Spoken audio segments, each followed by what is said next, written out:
On Saturday, November 5, 1983, the semi-submersible drilling rig Byford Dolphin was working the Frigg gas field in the Norwegian sector of the North Sea when a maintenance assignment sent 4 saturation divers, Roy P. Lucas, Edwin Coward, Truls Hellevik, and Bjørn Gaver Bergersen, down to the rig's subsea structures. Supporting them on deck were 2 experienced dive tenders, William Crammond and Martin Saunders, who were responsible for the equipment interface between the water and the pressurized living system. That shift, Truls Hellevik and Bjørn Bergersen traveled to a depth of about 295 feet to service the rig's lower framework. The only way to operate at such depths for extended periods was with a diving bell that could lock into a series of habitat chambers where the divers were housed between work cycles. Unlike ordinary scuba operations, these men lived for prolonged stretches, up to 28 days, inside a compact high-pressure environment where they worked, ate, and slept in a space not much larger than a small room.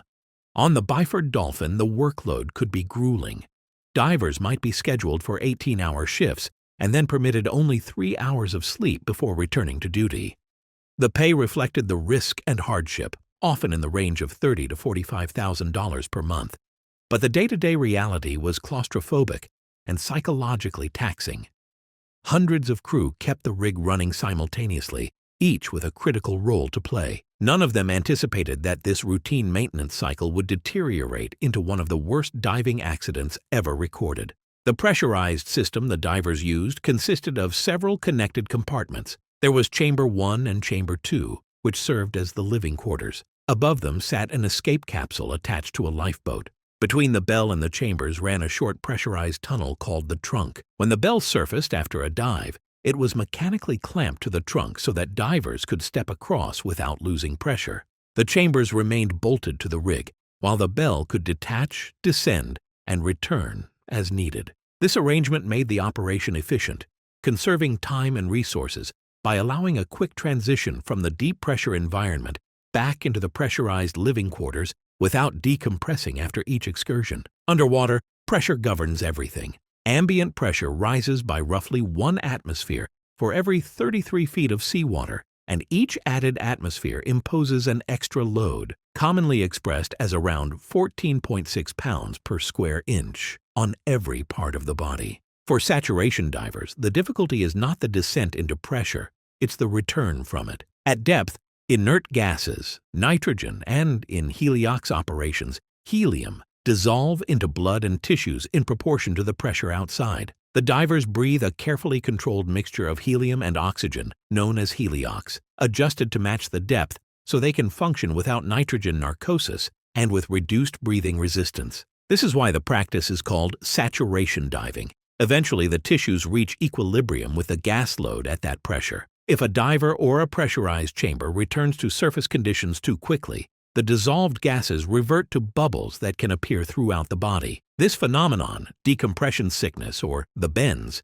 can bring dizziness, nausea, severe joint pain, neurological injury, paralysis, and even death. The sole defense is a slow, methodical reduction of pressure that allows the gases to leave the body gradually without forming bubbles. In the commercial world, patience is not always a virtue rigs are known for, yet pressure discipline is non-negotiable. On this seemingly ordinary transfer, the life support team kept the habitat's gas composition aligned with what the divers breathed during the dive, while the bell control crew raised and lowered the bell on its crane and watched every gauge. By about 4 in the morning, after completing work at a pressure of roughly 9 atmospheres, the equivalent of close to 295 feet, Hellevik and Bergersen were hauled up to the surface in the bell. Once topside, the bell had to be remated to the pressurized chamber block so the divers could step inside.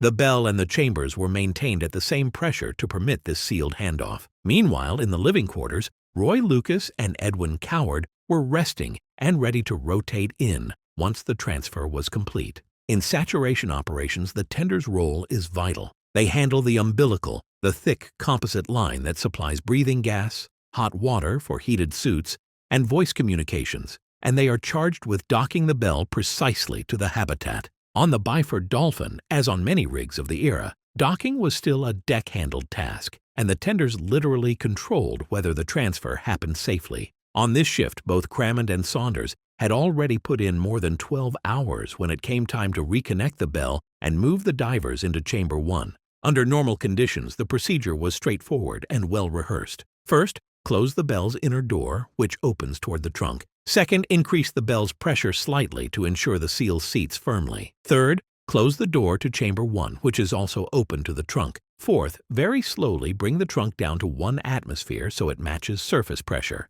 Fifth, once the trunk is at ambient and safely isolated, release the clamp and separate the bell from the chamber system. That morning, the sequence didn't unfold as planned. Without warning, the clamp was opened prematurely. Because the chamber door was not yet fully secured and the trunk still contained high-pressure gas, the act of releasing the mechanical coupling set off an immediate, violent decompression.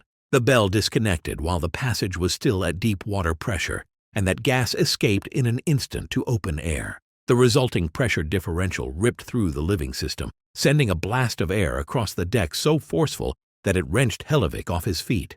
In a fraction of a second, the pressure in the trunk and adjacent space plunged from about 9 atmospheres, all but identical to the pressure nearly 300 feet below the sea, to approximately 1 atmosphere at the surface. The explosive outflow hurled the heavy steel bell backward. It slammed into both tenders, inflicting catastrophic injuries. Whether Crammond released the coupling without an instruction or whether a dive supervisor gave the order to unlock before the trunk was safe has never been conclusively determined. What is certain is that Crammond succumbed to his injuries. Saunders survived, but when the crew reached him, he was pinned partly beneath the 4-ton bell. His lungs collapsed, with 3 fractures in his back and a broken neck. Inside the pressurized complex, the outcome for the divers was even worse. In an event this abrupt, there is effectively no time for awareness. Death arrives almost instantly. No person can live through a pressure drop of that magnitude occurring over milliseconds. Unlike high-profile incidents in which wreckage and remains vanish into the open ocean, the aftermath inside the Byford Dolphin's chamber system was not lost to the sea and was later described in official documentation. Knowing the exact sequence offers no comfort. It only clarifies how lethal the physics are when procedures fail. Lucas, Coward, and Bergerson were within the living area when the pressure collapsed. As the gas load in their bodies flashed from dissolved to gaseous form, their blood effectively boiled. The men died immediately. The rapid expansion and phase change caused fat to precipitate and solidify within arteries and veins. Deposits also formed in the heart and liver. The force of the outflow and the internal gas expansion threw blood and tissue throughout the interior surfaces, leaving the 3 men unrecognizable. For Hellevick, who was closest to the trunk, the pressure forces were even more destructive. The attempt at equalization jammed the Chamber 1 door partly open, leaving a crescent-shaped aperture about 24 inches across. The differential load, estimated at 25 tons, drove his body toward and into that opening. He could not pass through, and the pressure extruded his torso into the gap. The result was the ejection of his internal organs through the opening into the trunk space. During the medical and technical examinations that followed, investigators documented that parts of Hellevick's spinal column, a section of his trachea, and portions of his small intestine remained in the bell area, while other organs, remarkably intact, appeared as if they had been removed and expelled by a single, overwhelming force. By the time the scene stabilized, the fatality count stood at 5, the 4 divers and tender William Crammond. Despite the scale of trauma, relatively little blood was left inside the system because the decompression had blown much of it away along with the rushing air. In the immediate aftermath, observers and commentators were quick to assign blame. Perhaps a misheard order, a lapse during an exhausting shift, or a breakdown in routine. Crew on North Sea rigs frequently worked beyond 12 hours, and it would not have taken more than one error to trigger the chain of events. Yet the formal inquiries could not identify a single decisive human factor that definitively explained why the system was unlatched out of sequence. With Crammond deceased, the exact reason the clamp was opened at that moment was lost forever. The only reliable way to avoid such a catastrophe is flawless execution of every step, particularly during any pressure-controlled transfer. Even so, perfect execution assumes the equipment itself prevents impossible states. In this case, the North Sea Divers Alliance, a group made up of working divers and relatives of the victims, argued that management had provided outdated and unsafe gear. According to their campaign, the chamber and bell system in use on the Byford Dolphin was obsolete and lacked essential fail-safes that would have rendered the mistake physically impossible. It is relevant that the equipment on the rig dated to 1975 and did not include a modern interlocking mechanism. An interlock prevents a clamp or door from being opened when a dangerous pressure differential exists. Had such a device been installed, the coupling could not have been released while the trunk was still pressurized. Following the incident, regulators revised Norwegian rules to require interlocks on all bell systems so that no operator could mechanically uncouple a pressurized connection.